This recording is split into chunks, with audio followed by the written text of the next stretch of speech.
नमस्कार, मैं मोहन पाठक और बात करेंगे आज हम दुबई और भारत के बीच में जो समझौता हुआ है वो क्या है। इसके कई फैक्टर्स पर हम चर्चा करेंगे और डिटेल में बताएंगे कि कैसे अब 2 घंटे में रास्ते तय किए जाएंगे बाई रोड या बाई सी, यानी कि समुद्र के द्वारा हम अब ट्रेन के द्वारा रास्ता तय करेंगे। दुबई के क्राउन प्रिंस शेख हमदान बिन मोहम्मद अल मखतूम 8 अप्रैल को भारत दौरे पर 2 दिवसीय दौरा था इनका, आए हुए थे, दिल्ली आए हुए थे।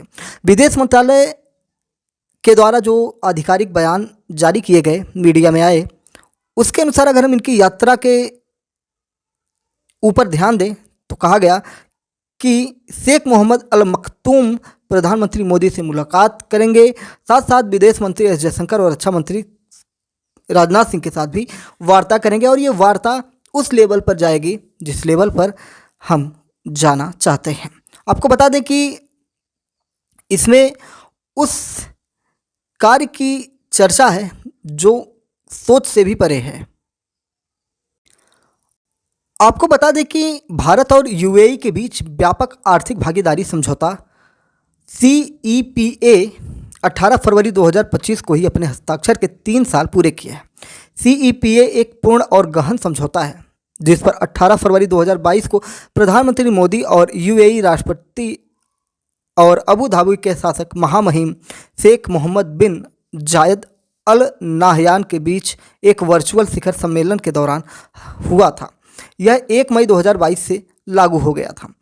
CEPA पर साइन होने के बाद से दोनों देशों के बीच व्यापार वित्त वर्ष 2020-21 में 43.3 बिलियन अमेरिकी डॉलर से लगभग 2 गुना होकर 2023-24 में 83.7 बिलियन अमेरिकी डॉलर हो गया था।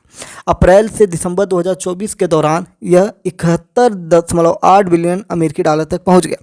2030 तक दोनों देशों के बीच गैर तेल व्यापार को 100 बिलियन अमेरिकी डॉलर के स्तर तक ले जाने के लक्ष्य हैं और आंकड़े दिखा रहे हैं कि प्रगति उसी रास्ते पर हो रही है, यानी कि 100 बिलियन डॉलर तक ये लोग जाने वाले हैं। अगर भारत के निर्यात के संदर्भ में हम कुछ चर्चा करें, बात करें तो गैर तेल निर्यात वित्त वर्ष 2023-24 में 27.4 बिलियन अमेरिकी डॉलर तक पहुंच गया, यानी CEPA के लागू होने के बाद से 25.6% की औसत वृद्धि दर्ज की गई थी। यूएई से भारत की नई दौर की यारी ने अगस्त 2015 में आकार लेना शुरू किया था, जब नरेंद्र मोदी ने सत्ता संभालने के बाद पहली बार इस अरब क्षेत्र का दौरा किया। 1981 में इंदिरा गांधी की यात्रा के बाद 34 वर्षों में यह किसी भारतीय प्रधानमंत्री की पहली यात्रा देखी गई थी।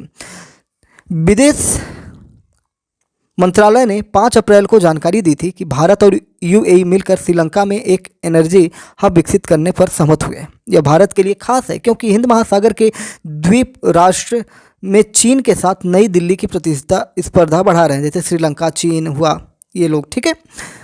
पीएम मोदी की श्रीलंका यात्रा के दौरान तीनों देशों ने एनर्जी हब के लिए समझौते पर हस्ताक्षर किए थे। यूएई खाड़ी में भारत का उदार दोस्त माना जाता है। संयुक्त अरब अमीरात के शासक दूसरे तेल समृद्ध अरब देशों की तरह ही अपने देशों में कट्टरपंथी विचारधाराओं से डरते हैं। कट्टरपंथी से दूरी की यह विचारधारा भी यूएई को भारत के करीब लाती है। यूएई के राष्ट्रपति के रूप में शेख मोहम्मद बिन जायद अल नाहयान की नियुक्ति से दोनों देशों के रणनीतिक संबंधों को बड़ी गति मिली है। शेख मोहम्मद की अब तक की नीति संकेत देती है कि वह भारतीयों का बहुत सम्मान करते हैं और उन्हें अपने देश की प्रगति और समृद्धि की दिशा में काम करने वाला मानते हैं। अबू धाबी में हिंदू मंदिर और फिर सिख गुरुद्वारे की मंजूरी देना सहिष्णुता और सह अस्तित्व का प्रतीक है। दोनों देशों के बीच इन सभी रणनीतिक संबंधों से परे सबसे बड़ा जुड़ाव पीपुल टू पीपुल स्तर पर है। यूएई में मौजूद भारतीय दूतावास की साइट के अनुसार भारतीय प्रवासी समुदाय यूएई में सबसे बड़ा जातीय समुदाय है, जो वहां की आबादी का लगभग 30% है। यूएई के रिकॉर्ड के अनुसार 2021 में निवासी भारतीय नागरिकों की संख्या 3.5 मिलियन यानी 35 लाख होने का अनुमान है। लगभग 20% प्रवासी अबू धाबी के अमीरात में हैं और बाकी दुबई सहित 6 उत्तरी अमीरात में हैं। यूएई में रहने वाले ये भारतीय प्रवासी भारत की इकॉनमी के लिए भी बड़ी अहमियत रखते हैं। यूएई में प्रवासी भारतीयों ने 2022 में $20 बिलियन भारत वापस भेजा था। अब हम चर्चा करेंगे उस प्रोजेक्ट की जिसे मुंबई टू दुबई वाया समंदर कहा गया है। इसी की चर्चा करने के लिए तो हम इस वीडियो में आए हैं और ये ही सुनने के लिए आप आए हैं ये पूरी खबर क्या है। लेकिन हमने इससे पहले 4-5 दिनों 10 दिनों की जो घटनाक्रम थे वो हमने बताया कि किस प्रकार से भारत $100 बिलियन की अपेक्षा एक दूसरे से दोनों कर रहे हैं। भारत ने हाल ही में अंडर वाटर मेट्रो के सफल संचालन में कामयाबी पाई है। इसे 1 साल पहले देश में शुरू किया गया है। यह 520 मीटर लंबी सुरंग है जो हावड़ा और कोलकाता को जोड़ती है और इसकी चर्चा भी हमने उस समय की थी। इस नए प्रोजेक्ट में ट्रेनों को इलेक्ट्रोमैग्नेट का उपयोग करके टनल में उठा दिया जाता है। इसे मैग्लेव तकनीक के रूप में जाना जाता है जो ट्रेन को 1000 किलोमीटर प्रति घंटे की गति तक पहुंचाएगा। इस तरह से दुबई से मुंबई तक की यात्रा मात्र 2 घंटे में पूरी किए जाने की बात निकल के आ रही है। Mumbai to Dubai via tunnel train जो समंदर से होकर गुजरेगी, सुनने में तो ये कल्पना लोक की कहानी लगती है, लेकिन सिविल इंजीनियरिंग के संस्थानों में इस आइडिया पर काम किया जा रहा है। इसके खर्चे पर विचार किया जा रहा है और इस प्रोजेक्ट की व्यावहारिकता पर गंभीर चर्चा हो रही है। मुंबई से Dubai under water rail project एक प्रस्तावित परियोजना है जिसे संयुक्त अरब अमीरात यूएई की company national advisor bureau limited NABL ने सुझाया है। यह एक हाई स्पीड रेल नेटवर्क होगा जो अरब सागर से गुजरकर भारत और यूएई को जोड़ेगा। गौरतलब है कि यह विचार पहली बार 2018 में सामने आया था और हाल ही के वर्षों में इसकी चर्चा फिर से तेज हुई है, खासकर 2025 में। ध्यान देने की बात यह है कि अभी दुबई के क्राउन प्रिंस शेख हमदान बिन मोहम्मद बिन राशिद अल मखतूम भारत के दौरे पर हैं। प्रिंस शेख हमदान मुंबई में हैं और इस दौरान वे भारत यूएई के बीच आर्थिक और वाणिज्यिक सहयोग समेत भविष्य के कई मुद्दों पर बात कर रहे हैं। गल्फ के अखबार खलीज टाइम्स ने इस प्रोजेक्ट पर एक रिपोर्ट प्रकाशित कर दी थी। अखबार ने नेशनल एडवाइजर ब्यूरो लिमिटेड के हवाले से कहा है कि ये प्रोजेक्ट अभी भी कॉन्सेप्ट स्टेज में है। नेशनल एडवाइजर ब्यूरो लिमिटेड के प्रबंध निदेशक अब्दुल्ला अल सेही ने खलीज टाइम्स से कहा है कि इस प्रोजेक्ट की फंडिंग पर चर्चा से पहले कंपनी को आधिकारिक मंजूरी लेनी होगी और इस पर अभी कुछ स्पष्ट नहीं कहा जा सकता है। आपको बताएं कि अंडर वाटर रेल प्रोजेक्ट होता क्या है। नेशनल एडवाइजर ब्यूरो लिमिटेड ने इस प्रोजेक्ट का आइडिया 6 साल पहले UAE India conclave Abu Dhabi में किया था। अब्दुल्ला सेही ने इस प्रोजेक्ट की जो रूपरेखा खींची उसके अनुसार इस प्रोजेक्ट में अल्ट्रा स्पीड फ्लोटिंग ट्रेनों के माध्यम से भारत के मुंबई को दुबई के फुजैराह से जोड़ने की योजना है। इस परियोजना का उद्देश्य द्विपक्षीय व्यापार को बढ़ावा देना है। फुजैराह बंदरगाह से भारत को तेल का निर्यात होगा और मुंबई के उत्तर में नर्मदा नदी से अतिरिक्त पानी को दुबई लाया जाएगा। इसके अलावा इस रूट पर ट्रेनें चलेंगी जिससे यात्री भी मुंबई से दुबई और दुबई से मुंबई आ जा सकेंगे। अब्दुल्ला अल सेही के अनुसार अगर ये प्रोजेक्ट सफल होता है तो कई अन्य रूट पर विचार किया जा सकता है और इसके दायरे में पाकिस्तान, बांग्लादेश के शहर भी आएंगे। अल सेही ने कहा कि हम इस क्षेत्र के लगभग 1.5 अरब लोगों के बारे में बात कर रहे हैं।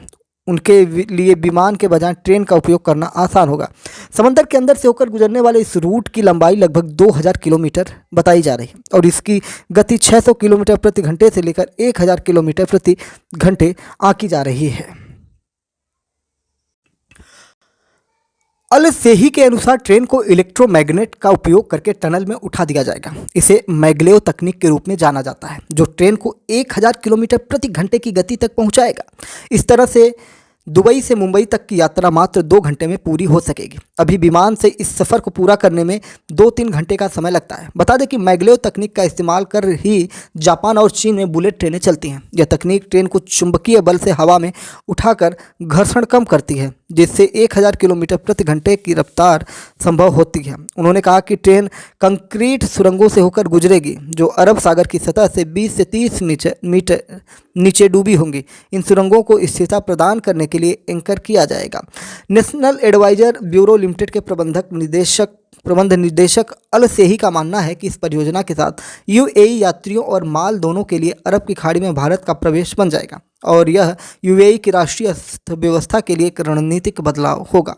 बता दें कि नेशनल एडवाइजर ब्यूरो लिमिटेड एक स्टार्टअप और बड़े बिजनेस घरानों के लिए काम करने वाला एक सलाहकार फर्म है। दुबई की पानी की समस्या को खत्म करने के लिए इस कंपनी ने अंटार्कटिका में से हिमखंड यानी कि आइसबर्ग को खींचकर दुबई के समंदर तक लाने का क्रांतिकारी विचार दिया है। इस आइसबर्ग से पीने योग्य पानी बनाने का विचार इन्हीं के द्वारा पेश किया गया। दुनिया में ऐसी ट्रेनें चल रही हैं या नहीं चल रही हैं, तो दुनिया में अंडर वाटर रेल की अवधारणा नई नहीं है। कुछ परियोजनाएं पहले से मौजूद हैं या धीन है। चैनल टनल यूके फ्रांस की बात कर रहे हैं, उसको चैनल टनल बोला गया है। इसका सबसे मशहूर उदाहरण है जो इंग्लैंड और फ्रांस को जोड़ता है। यह 50.45 किलोमीटर लंबी सुरंग 1994 में खुली थी। इसकी गहराई 75 मीटर तक है। इसमें यूरोस्टार ट्रेनें 160 किलोमीटर प्रति घंटे की रफ्तार से चलती हैं। बता दें कि भारत ने भी हाल ही में अंडर वाटर मेट्रो के सफल संचालन में कामयाबी पाई है। इसे 1 साल पहले देश में शुरू किया गया है। यह 520 मीटर लंबी सुरंग है जो हावड़ा और कोलकाता को जोड़ती है। Under water metro service Kolkata metro के ईस्ट वेस्ट कॉरिडोर के हावड़ा मैदान एस्प्लेनेड सेक्शन का हिस्सा है। यह देश की पहली अंडरग्राउंड मेट्रो टनल है जो हुगली नदी के दोनों छोर पर बसे 2 शहरों को जोड़ेगी। इसके लिए 3.8 किलोमीटर की 2 अंडरग्राउंड टनल तैयार की गई है, जिसमें 520 मीटर का हिस्सा पानी के नीचे है। इसे 45 सेकंड में क्रॉस किया जाता है। हालांकि मुंबई दुबई प्रोजेक्ट की विशाल दूरी और गहरे समुद्र में निर्माण इसे दुनिया में अपनी तरह का सबसे बड़ा और जटिल प्रोजेक्ट बनाता है। दुनिया में Dubai under water rail project जैसे कई मिशन पर काम हो रहे हैं। चीन की योजना समंदर के जरिए रूस और कनाडा को जोड़ने की है। अगर हम खर्च के अनुमानों की बात करें तो इस प्रोजेक्ट की लागत का सटीक अनुमान लगाना अभी मुश्किल है, क्योंकि यह योजना प्रारंभिक चरण है। लेकिन चैनल टनल यूके फ्रांस के बनने में लगे खर्चे के आधार पर इसका अनुमान हम लगा सकते हैं। जैसे चैनल टनल की लागत 1994 में लगभग 21 बिलियन डॉलर यानी कि आज की कीमत में थी। ध्यान रहे कि यह खर्च सिर्फ 50 किलोमीटर के लिए थी। इस लिहाज से मुंबई दुबई की 2000 किलोमीटर की दूरी को देखते हुए इस प्रोजेक्ट पर खरबों डॉलर का खर्च आ सकता है। हालांकि समुद्र में होने की वजह से जमीन अधिग्रहण जैसी दिक्कतें सामने नहीं आएंगी, लेकिन समुद्र के पारिस्थितिक तंत्र के बिगड़ने का खतरा एक चुनौती बन सकती है। मुंबई से Dubai under water rail project अभी एक सपने की तरह है, लेकिन अगर यह हकीकत बना तो यह परिवहन और व्यापार की दुनिया में क्रांति कर देगा और दुनिया में समृद्ध समुद्र को मनुष्यों के आवागमन को सुगम, सुलभ और रोमांचक जरिया बना देगा। दुनिया में छोटे पैमाने पर ऐसे प्रोजेक्ट काम हो रहे हैं, लेकिन दुबई मुंबई प्रोजेक्ट की विशालता ही इसे अनोखा और चुनौतीपूर्ण बनाती है। और दुनिया में इसके बारे में लगातार आर्टिकल्स छप रहे हैं, लगातार इस पर चर्चा हो रही है और भारत की मीडिया भी इसे कल शाम से ही कवर करना शुरू कर दी थी। और हमने सोचा कि इस पर चर्चा करना अब ज़रूरी हो गया है। और हमने पूरा जो वहाँ के प्रिंस हैं उनके आने की पूरी डिटेल हमने आपको बताई। किस प्रकार की तकनीकें ईजाद करने की बात की जा रही है, 100 बिलियन डॉलर के व्यापार की बात हो रही है, सब कुछ डिटेल में समझाया। एमपीएस हिंदी पर नए हैं तो चैनल को सब्सक्राइब करके daily current affairs, news analysis के लिए हमारे साथ जुड़ सकते हैं। अपने विचार कमेंट बॉक्स में बता सकते हैं। जय हिंद, नमस्कार, भारत माता की जय।